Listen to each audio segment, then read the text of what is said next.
اس سمٹ کے بعد اسرائیل نے پہلی جو وارننگ دی وہ یہ دی کہ حماس کی لیڈرشپ جہاں بھی ہوگی، سیکنڈ ٹیئر کی ہے، تھرڈ ٹیئر کی ہے، جسے وہ ٹیررسٹ کہتے ہیں، تو ہم اس کو وہاں جا کے اس کنٹری کے اندر نشانہ بنائیں گے، ہمیں کوئی نہیں روک سکتا۔ ایگزامپل وہ دیتے ہیں اسامہ بن لادن کی، جو رپورٹس بھی آ رہی ہیں ایم بی ایس اس چیز کو لے کے شاید گھبرائے ہوئے ہیں، اور اتنی بڑی بیٹھک سے کیا نکلا ہے؟ صرف اور صرف میزائل آف کنڈیمنیشن۔ السلام علیکم، میں ذوالقرن طاہر۔ کیا اگلا ٹارگٹ اسرائیل کا سعودی عربیہ ہے؟ پاکستان کے پرائم منسٹر شہباز شریف آج سعودی عربیہ پہنچے ہیں۔ ایم بی ایس سے تو آلریڈی یہ دوحہ سمٹ میں ان کی ملاقات ہو چکی ہے۔ آج کیوں نیڈ فیل کی کہ جا کے محمد بن سلمان سے ایک ان کے گھر میں جا کے ایکسکلوسیو میٹنگ کی جائے؟ اس کے پیچھے یہی چیزیں چل رہی ہیں کہ اسرائیل کو لے کے دوحہ سمٹ، جس میں پورے عرب ورلڈ اور مسلم ورلڈ کے لیڈرز موجود تھے، پر بری طرح سے ناکام ہوئے کوئی اسٹرانگ میسج اسرائیل کو دینے کے لیے۔ آئل کی جو ہے سینکشنز وہ بھی نہیں لگا سکے، اسرائیل سے تعلقات ختم کرنے کے حوالے سے کچھ عرب ورلڈ کے ہیں، اس کو بھی ختم نہیں کر پائے۔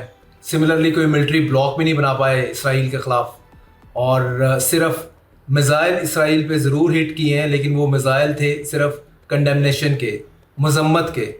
دوسرے اصل میں میزائل یہ کب ہٹ کرنے کی پوزیشن میں ہوں گے یا کر پائیں گے، اس کے بارے میں تو لگتا ہے کہ کوئی چانس نہیں ہے۔ جو دوحہ قطر کی اتنی ہیوج ایکسرسائز ہوئی ہے، اتنی بڑی سمٹ ہوئی ہے، اتنی بڑی بیٹھک سے کیا نکلا ہے؟ صرف اور صرف میزائل آف کنڈیمنیشنز۔ تو بھائی یہ تو آپ گھر بیٹھ کے بھی کر سکتے تھے۔ اور میں آپ کو یہ بھی بتاتا چلوں کہ اس ساری سمٹ میں محمد بن سلمان جو ہیں وہ خاموش رہے، انہوں نے اپنی اسپیکر لسٹ سے اپنا نام نکلوا دیا تھا۔ انٹرنیشنل میڈیا کو فالو کریں تو اس میں ریئل ٹائم سٹوریز جو ہیں وہ چھپ رہی ہیں، جو کہ ہمارے ہاں ظاہر ہے اس طرح سے ہمارا میڈیا جرأت نہیں کر سکتا ان چیزوں کو ٹچ کرنے کے لیے۔ تو ایم بی ایس نے اپنا نام نکلوایا کہ اسپیکر لسٹ میں میرا نام نہیں رکھنا۔ ظاہر ہے اگر آپ اسپیکر لسٹ میں نام رکھتے تو آپ کو اسرائیل کے خلاف بات کرنی پڑنی تھی، اسرائیل کے خلاف آپ نے بات نہیں کی۔ آپ ڈر رہے ہیں کہ اسرائیل کا اگلا ٹارگٹ آپ کے گھر کے اندر آ کے، اگر آپ ظاہر ہے حماس کی لیڈرشپ جو ہے وہ گلف ریجن کنٹریز میں سپریڈ آؤٹ ہے، ایون ترکی میں بھی ہے۔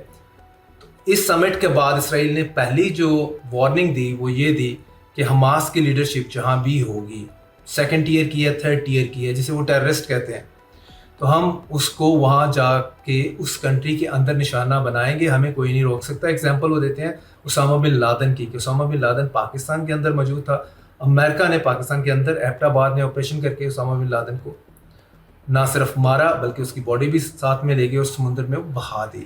تو اس نے کہا کہ یہ ہم کسی کنٹری کی سوورینٹی کو بریچ نہیں کر رہے، ہم کیا کر رہے ہیں، ہم صرف ایک کام کر رہے ہیں کہ ہمیں جو ٹیررسٹ ریکوائرڈ ہے، وانٹیڈ ہے، ہم اس کے پیچھے جائیں گے دنیا کے کسی خطے میں بھی۔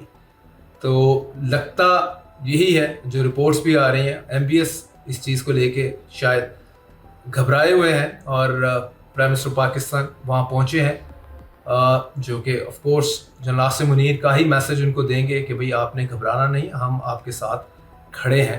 اور اگر اس طرح کا ایڈونچر، جس طرح کا مس ایڈونچر کیا ہے اسرائیل نے قطر کے اندر، ویسا مس ایڈونچر ہم اس کو سعودی عربیہ میں الاؤ نہیں کریں گے۔ آپ کو پتہ ہے کہ قطر میں اسرائیل کے اٹیک سے حماس اور قطری آفیشل کی میٹنگ جاری تھی، اس میں بمبارڈمنٹ کی، اور اس بمبارڈمنٹ کے نتیجے میں 6 لوگ لاس لائف، 5 اس میں حماس کے لیڈر تھے اور 1 قطری سینئر سیکیورٹی آفیشل تھا۔